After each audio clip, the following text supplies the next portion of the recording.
Things never blow up all at once. They build. They grow slowly. Sneak up on you when you're not looking, like a splinter that you didn't even notice at first. That's exactly how things started with Camilla and me. For a long time, I thought we had the perfect marriage. It wasn't all roses every day, what marriage is. But 5 years in, I felt good. She was my wife, my partner, and I thought we had each other's backs. We'd build a good life together. I'm a programmer. Nothing fancy, just good enough to pay the bills, afford a decent place, and take vacations now and then. Camilla, on the other hand, is sharp.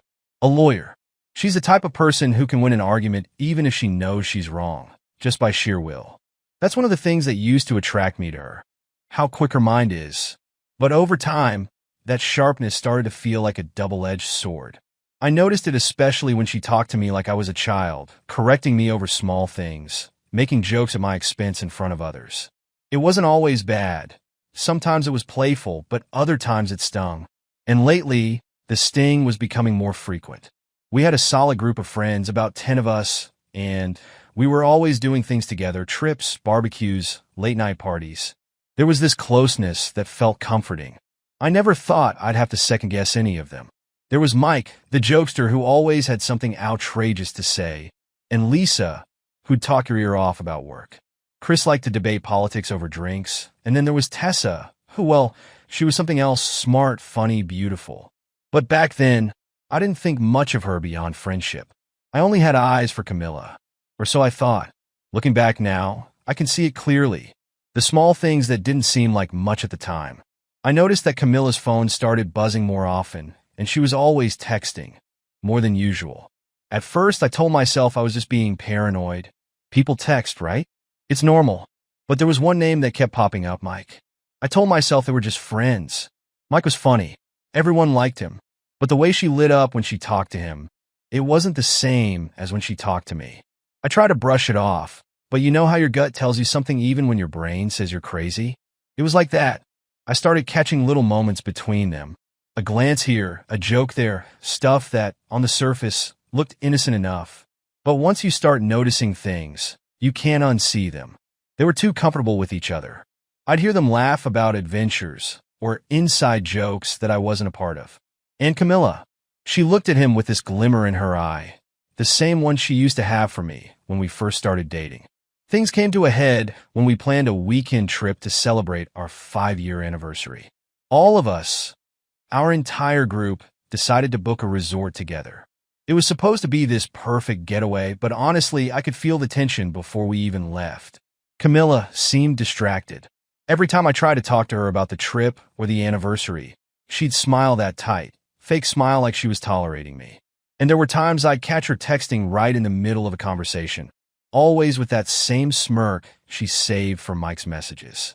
Still, I told myself I was imagining things. I convinced myself I was just being insecure, that this was all in my head. It was our anniversary trip, for God's sake. She wouldn't do anything to ruin that. Would she? The first night at the resort started off great. We had everyone in our room for drinks, and the energy was high. Everyone laughing, the music pumping, glasses clinking. Mike was in his element, telling stories, making people howl with laughter. Camilla? She was sitting right next to him. Not near him. Next to him. Their knees touched, and she didn't pull away. At that point, I had a few too many drinks to think clearly. You know how it is when you start drinking. Your emotions are heightened, and every little thing feels like a big deal. So when I saw them sitting so close, I felt this knot twist in my stomach. I told myself to relax, that it was just friendly banter. But damn, it was hard. The booze hit me harder than I expected, so I decided to call it a night early. I stumbled off to the bedroom, leaving everyone else to party. The last thing I remember before passing out was hearing Camilla's laughter. That same carefree laugh I used to be so proud of. Except this time, it wasn't for me. It was for him. It's weird how when you start doubting someone, even their most innocent actions feel suspicious. Lying there in bed, half asleep, I couldn't shake the image of Camilla with Mike. I told myself I was being stupid, that I should trust my wife. But deep down, something didn't feel right. You know that feeling when you can sense a storm coming, but there's nothing you can do to stop it? That's exactly how it felt. Like the life I thought I had was slipping through my fingers, and I was powerless to stop it. At that moment, I didn't realize just how far things would spiral. I had no idea that this was only the beginning. But looking back now, that night at the resort, the laughter, the stolen glances, the texts, that's when I should have known. That's when I should have confronted her. Maybe things would have turned out differently if I had. But instead, I did what most people do. I ignored the signs. I told myself everything was fine, and by the time I realized it wasn't, it was already too late. I woke up to the sound of muffled voices and music bleeding through the thin walls. My head throbbed from all the drinks earlier, but something about the noise pulled me from sleep. It wasn't just chatter. It was louder, more chaotic. I glanced at the clock. It was almost 3 a.m. The laughter, the strange moaning, it didn't feel right. At first, I thought maybe the group was still partying. Maybe I was being paranoid again. But something gnawed at me, that same gut feeling I'd been trying to suppress for weeks. I sat up, rubbed my eyes, and tried to shake the drowsiness from my mind. The noise was coming from the room next door, Mike's room. The knot in my stomach tightened. I got out of bed, heart racing, and made my way toward the door. I kept telling myself I was being stupid, that this was nothing. Maybe I just needed some water. I'd walk in, grab a drink, and laugh at myself for being so damn paranoid. But as soon as I opened that door, everything changed. What I saw froze me in place. There, right in front of me, was my wife, Camilla, the woman I'd promised my life to, in the middle of an orgy with our friends. The scene was surreal. People tangled together, kissing, moaning, completely lost in each other. There was Mike, hands all over Camilla. Tessa was somewhere in the mess, and even Chris, of all people, looked like he was having the time of his life. I stood there, stunned, unable to comprehend what the hell I was seeing. It felt like a punch to the gut, knocking the air out of my lungs. My hands trembled, but somehow, almost instinctively, I reached for my phone. I needed proof. Proof that this nightmare was real, that I wasn't just imagining things. I hit record, capturing the scene, the writhing bodies, the moaning, the way Camilla was all over Mike. It was disgusting. My wife, the person I trusted most, was part of this. The sounds overwhelmed me.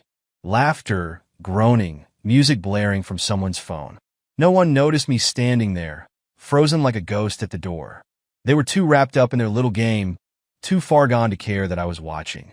And then, just as I was about to step back and leave, Camilla looked up. Our eyes locked. I'll never forget the look on her face. Shock, guilt, and panic all mixed into one. She scrambled to her feet, shoving Mike aside, and ran toward me, pulling me into the hallway. Edward, wait. Please, just let me explain. Her voice was frantic, her hands clutching my arm as if that would somehow make things better. I stared at her, trying to make sense of the words coming out of her mouth. She kept saying it wasn't what it looked like, that I didn't understand. But how the hell was I supposed to interpret that? It's not new. It's been part of our group for years, she stammered, her voice cracking. Even before we got married. I wanted to tell you, but I thought you wouldn't understand. I thought you'd leave me.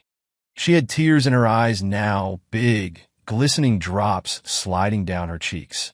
But all I could feel was anger, a burning rage spreading through my chest. She'd been lying to me for years. Everything about us, our marriage, our life together, was built on a foundation of deceit. You mean this shit has been happening all along? And you never thought to tell me? I could hear my own voice rising, but I didn't care. I was scared, she whispered, her voice trembling. I didn't want to lose you. Lose me? I scoffed, the disbelief and anger boiling over. You lost me the second you decided to lie about it. Don't you get that, Camilla? There's no coming back from this. She kept apologizing, kept saying she loved me, that it didn't mean anything, that I was still the one she wanted. But how could I believe her? How could I trust a single word that came out of her mouth after what I'd just seen? The tears, the apologies, they meant nothing. Nothing could undo what I had witnessed. I stood there, numb, as she begged me to understand.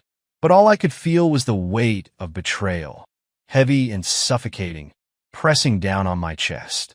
I looked at her one last time, and all I saw was a stranger. The woman I thought I knew, the woman I married, was gone. In her place was someone I didn't recognize, someone who had been lying to me from the very beginning. Without saying another word, I turned and walked back into our room. I left her standing there in the hallway, sobbing, trying to piece together an excuse for the inexcusable. But it didn't matter anymore. My world had already crumbled, and there was no putting it back together. I sat on the edge of the bed, still gripping my phone. The video was saved, sitting there in my gallery, a cruel reminder of the moment everything fell apart. My hands shook as I stared at the screen, realizing that nothing would ever be the same again. I don't know how long I sat there, numb, lost in my thoughts. Minutes? Hours? Time stopped making sense. All I knew was that I couldn't sleep, couldn't think, couldn't breathe without feeling that weight pressing down on me. She came back into the room eventually, her face blotchy from crying. She sat down next to me, but I didn't look at her. I couldn't. "Edward," she whispered, her voice barely audible. "Please, I love you. I know I messed up, but we can get through this, can't we?" Her words cut through me like a knife. Get through this? How? How do you rebuild something after it's been shattered into a million pieces? How do you move on from betrayal, so deep it leaves scars that never heal? I didn't have an answer for her then, and honestly, I still don't. All I knew was that the life I thought I had, the marriage I thought was real, was gone, and there was no going back. The next morning hit me like a freight train. I woke up feeling like I'd been hit in the head, and not just from the hangover. My mind raced, trying to process everything I'd seen the night before. Images of Camilla, tangled up with Mike and the others, replayed over and over in my head like some sick movie I couldn't turn off. How the hell had I been so blind? How could I not have seen it? I thought I knew her, thought I knew us, but apparently I didn't know a damn thing. The weight of betrayal was suffocating. It felt like my brain was on fire, burning with 1,000 questions that I knew I'd never get honest answers to. I lay in bed, staring at the ceiling, trying to understand how the woman I'd shared my life with could do something like this. And worse, how had everyone else acted like it was nothing? Were they really that comfortable with it? When I finally dragged myself out of bed and into the bathroom, I caught a glimpse of myself in the mirror. I looked wrecked, eyes bloodshot, face pale, hair sticking up in every direction. I splashed cold water on my face, hoping it would wake me up from this nightmare. But the reality stuck like a dagger. This wasn't a dream. It was real, and it wasn't going away. After a few minutes of standing there, motionless, I heard movement outside. The others were awake, and breakfast plans were being made. The last thing I wanted was to sit down at a table with them, pretending like everything was fine. But avoiding them wasn't an option. I wasn't about to give Camilla, or Mike, the satisfaction of thinking they'd won. Not yet. When I walked into the dining area, I felt the tension immediately. Everyone acted like it was just another day, like nothing had happened. They were chatting, laughing, as if they weren't all part of the most twisted thing I'd ever seen the night before. And then there was Camilla. She sat right across from Mike, casually stirring her coffee, a small, knowing smile playing on her lips. Mike leaned in close to her, whispering something that made her chuckle. That sound, her laugh, grated on me like nails on a chalkboard. It was the same laugh she used to give me. Now it belonged to him. I clenched my jaw so tight I thought my teeth might crack. Every glance, every shared joke between them was like gasoline poured onto the fire burning inside me.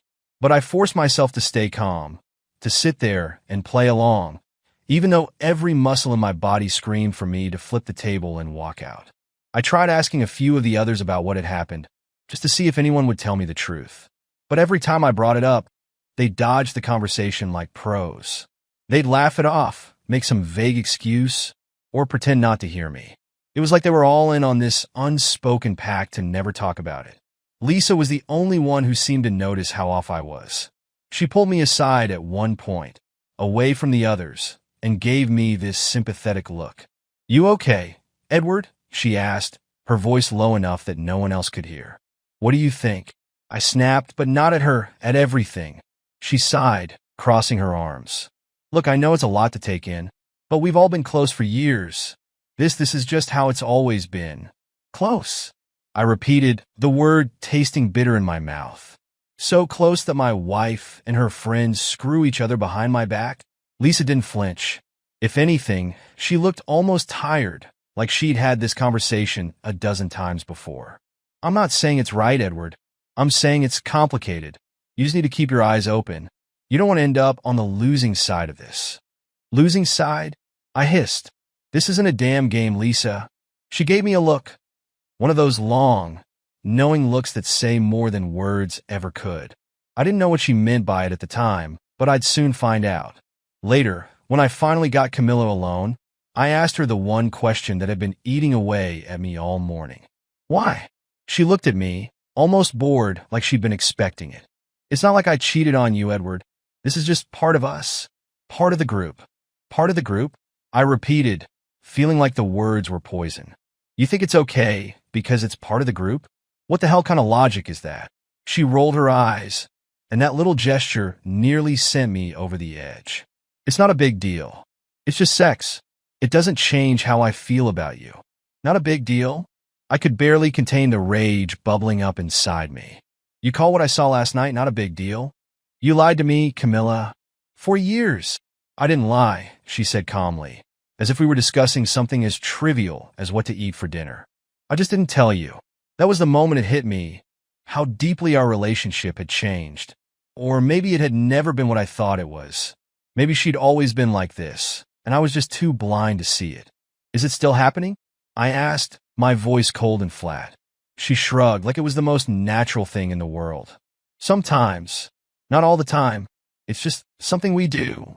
I couldn't believe what I was hearing. And you didn't think to ask if I was okay with that? I knew you wouldn't be, she said, without an ounce of regret. That's why I didn't tell you. I stood there, staring at her, trying to wrap my head around the sheer audacity of it all. She didn't even apologize. Not really. To her, this wasn't betrayal. It was just part of her life, our life, whether I liked it or not. It was in that moment, standing in front of her, that I realized something. The woman I thought I loved, the woman I thought I knew, didn't exist. The Camilla I married was a figment of my imagination. The real Camilla was someone else entirely, a stranger who had been hiding in plain sight all these years. And just like that, I knew there was no coming back from this. Not now. Not ever. I couldn't live with the anger anymore. It burned inside me, twisting my thoughts, making it impossible to think about anything other than Camilla and Mike, and the disgusting betrayal they'd wrapped in a neat little bow of it's just sex. I needed to do something. Sitting around, pretending to be okay, wasn't working. Every time I saw Camilla, all I could hear was her dismissive tone. It doesn't change how I feel about you. Those words echoed in my head like a bad song I couldn't turn off. That's when Tessa reached out. She must have noticed how miserable I looked during breakfast, or maybe saw the way I avoided Camilla like the plague. Either way, she pulled me aside, and I guess part of me just needed anyone to listen. We met up in the hotel bar later that evening, away from the others. I wasn't planning on telling her everything, but once I started, it all came pouring out. I told her about what I'd seen, about Camilla's betrayal, about how lost I felt. The words tasted bitter on my tongue, but Tessa listened without judgment, her eyes soft with empathy. You don't deserve that, she said quietly when I finished. You deserve better, Edward. Hearing someone say that, it did something to me. I hadn't realized how desperate I was for validation, for someone to remind me that I wasn't crazy, that what Camilla did wasn't normal or okay. We ended up talking for hours. She told me things about the group I never knew. How this wasn't the first time someone had been left in the dark, how some couples thrived on secrets while others fell apart. You're not the only one, you know, she whispered, her hand resting on mine. But that doesn't make it right. At some point, the conversation shifted. I'm not sure how, but suddenly we weren't just talking anymore. Tessa leaned closer, her perfume filling the space between us, her hand lingering a little too long on mine. And just like that, something clicked. It was as if the anger and betrayal inside me needed an outlet. And Tessa was right there, willing and waiting. Before I knew it, we were kissing. It wasn't soft or romantic. It was desperate, fueled by everything I'd kept bottled up since the moment I walked in on that nightmare. That night with Tessa wasn't about love.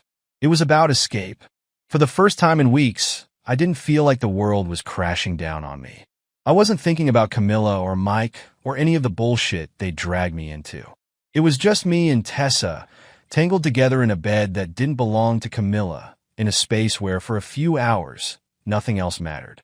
When the sun crept through the curtains the next morning, I expected to feel guilty. But I didn't. If anything, I felt lighter, like I'd finally taken something back. Tessa stirred beside me, brushing her hair out of her face, and gave me a sleepy smile. "What now?" she asked softly, as if she knew this wasn't just a fling. That's when the idea hit me. If Camilla thought she could drag me into this mess without consequences, she had another thing coming. I wasn't going to sit back and let her get away with it. I was going to expose her in front of everyone. Tessa didn't try to talk me out of it. If anything, she seemed almost excited by the plan. "They deserve it," she said, her voice filled with quiet rage. "You deserve to be heard." With Tessa by my side, I felt unstoppable. This wasn't just about revenge. It was about reclaiming my dignity, about showing Camilla that I wasn't the fool she thought I was. We returned to the resort later that afternoon. Most of the group was lounging by the pool, drinks in hand, acting like nothing had happened. Camilla was there, of course, sitting next to Mike with that same easy smile she used to wear just for me. My blood boiled, but I kept my cool. Tessa gave me a reassuring nod, and I knew it was time. I stepped forward, clearing my throat loud enough to catch everyone's attention. "Hey, everyone," I called out, my voice steady even though my heart pounded in my chest. "I think it's time we address the elephant in the room." Camilla's smile faltered. Mike shifted uncomfortably in his seat. The others exchanged awkward glances, sensing the tension but unsure of what was coming next. "I know what you've all been doing," I continued, my gaze locked on Camilla. "And I think it's time everyone else knows too." Camilla shot to her feet, panic flashing in her eyes. "Edward, don't." But it was too late. I pulled out my phone and played the video for everyone to see. The screen lit up with the images of last night's orgy, the sounds of moaning and laughter filling the air. The reaction was immediate. Gasps, awkward shuffling, some people turning their faces away in embarrassment. Camilla stood frozen, her face draining of color as the truth unraveled right in front of her. "You thought you could keep this from me," I said, my voice low but filled with venom. "You thought I'd never find out. But here we are." Mike tried to jump in, but I shut him down with a glare. "Don't even think about it," I warned. Camilla stammered, her hands trembling. It wasn't like that. I mean, but it didn't mean anything." I laughed bitterly. "Didn't mean anything? You got a hell of a way of showing that." She tried to spin it, tried to convince everyone that I was overreacting. But the damage was done. No one could unsee the video, and no amount of smooth talking from Camilla could change what they just witnessed. The group sat in stunned silence, their carefully crafted world cracking under the weight of the truth. Mike looked like he wanted to sink into the floor. Camilla, for the first time since I'd met her, looked genuinely afraid. "Was it worth it?" I asked, my voice cold and calm. "All the lies, the secrets. Was it worth losing me?" She opened her mouth, but no words came out. She had nothing. No excuse, no apology that could fix what she'd broken. Tessa stood beside me, her hand resting lightly on my arm, and in that moment, I knew I'd made the right choice. Camilla had betrayed me in the worst possible way, but I wasn't going to let her walk away without consequences. Not this time. I turned to leave, Tessa following close behind. As we walked away from the stunned silence of the group, I felt something I hadn't felt in weeks. Relief. The truth was out. The game was over. And for the first time in a long time, I was free.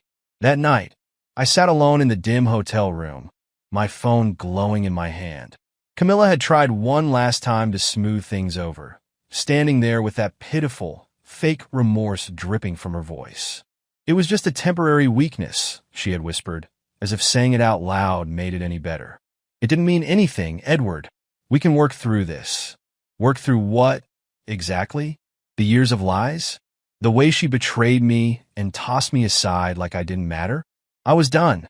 I could feel the rage bubbling just beneath the surface, coiling tighter and tighter with every word she spoke. I knew I had to do something that would make sure she felt the same humiliation she had inflicted on me. There was no reasoning with someone like her. No apology or excuse would ever be enough.